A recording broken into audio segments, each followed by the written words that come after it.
Hello MSK fame எல்லாரும் எப்படி இருக்கீங்க? நல்லா இருக்கீங்க. நம்ம இப்போ நம்ம பேஜில் ரிட்டர்ன் கிஃப்ட்ஸ்க்கு கீ செயின்ஸ்க்கான பேஜ் தான் நம்ம இப்போ க்ரியேட் பண்ணி வச்சுருக்கோம்.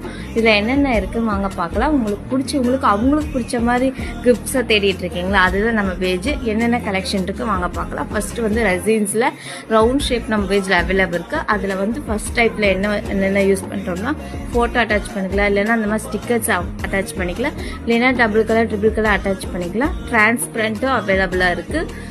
செகண்ட் வந்து இந்த மாதிரி லெட்டர் சான்ஸ்லேயும் அவைலபிளாக இருக்குது. டிரான்ஸ்பரண்ட்டாகவும் வாங்கிக்கலாம், இந்த மாதிரி டிரான்ஸ்பரண்ட் இல்லாமல் வாங்கிக்கலாம். நீங்கள் எந்த கலர்ஸில் கேட்டாலும் அது கிடைக்கும். இப்போதைக்கு நான் 6 கலர்ஸ் நம்ம பேஜில் அவைலபிளாக இருக்குது. நெக்ஸ்ட்டு வந்து ஹார்ட் ஷேப்பில் நம்ம பேஜில் அவைலபிளாக இருக்குது. அதுவும் இதே மாதிரி தான், இதே ஃபோட்டோஸ்லாம் அட்டாச் பண்ணிக்கலாம். இல்லை உங்களுக்கு பிடிச்சவங்களுக்கு ஏதாவது போயட் மாதிரி எழுதினாலும் அதுவும் நம்ம பேஜில் அவைலபிளாக இருக்குது. நம்ம இந்த மாதிரி யூனிக்கான ட்ரெண்டிங்கான கிஃப்ட்ஸாக தேடிட்டு இருந்தீங்கன்னா நம்ம பேஜை மறக்காமல் சப்போர்ட் பண்ணிக்கோங்க. உங்கள் ஆர்டர்ஸை கமெண்ட்ஸில் பண்ணுங்கள், இல்லை டிஎம் மெசேஜ் பண்ணுங்கள். தேங்க்யூ.